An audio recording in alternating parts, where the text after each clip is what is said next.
हम जिस धरती पर रह रहे हैं उसको हम सब मां मानते कि नहीं मानते? अरे धरती मां है कि नहीं? हम जो फसल उगाते हैं काहे को उगाते हैं? हमारे जो पेड़ ऑक्सीजन देते हैं वो कहां उगते हैं? पानी अगर भर के लाते हैं तो वो भी कहां बहता है? धरती पे।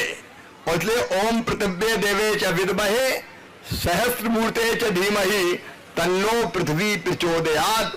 आइए पहले धरती माता को प्रणाम करें, पृथ्वी माता को प्रणाम करें। अभी जो मैंने मंत्र पढ़ा उस मंत्र का अर्थ था हम पृथ्वी देवी को जानते हैं और उनके हजारों रूपों का ध्यान करते हैं। हे माता पृथ्वी हमें बुद्धि दें और हमारे मन को प्रकाश से भर दें। ऐसी धरती माता के चरणों में हम प्रणाम करते हैं। मेरे भाइयों बहनों बुजुर्गों, याद रखो किसान भाइयों, एक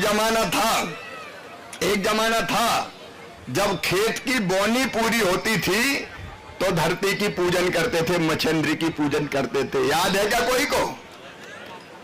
कई को याद होगा और नई पीढ़ी को तो पता ही नहीं होगा। जब हल से बोनी होती थी तो मुझे जैत का पता है, जैसे ही बोनी पूरी होती थी और हम एक मछली मैया ऐसे बनाते थे और वहां हल लेके आते थे और कहते थे पोर में पानी हर वो लो, और वहां गेहूं डालते हुए जाते थे।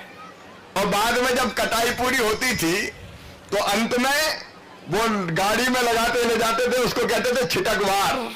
याद है कि नहीं? अरे कहीं को याद नहीं होगा। और जब बोनी पूरी हो जाती थी तो जितने भी अपने मजदूर साथी होते थे जो बोनी में सहयोगी होते थे, घूंगरी गांव में बनती थी घूंगरी। अब तो भैया भूल ही गए घूंगरी, अब तो पिज्जा पास्ता ब्रेड आ गई, घूंगरी अपनी, और सबको खिलाते थे। ये हम क्यों करते थे बताओ?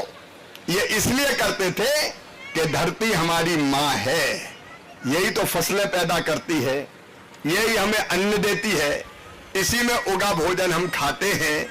अगर धरती माँ अनाज पैदा करने से इनकार कर दे तो बताओ हमारा पेट भर सकता है क्या?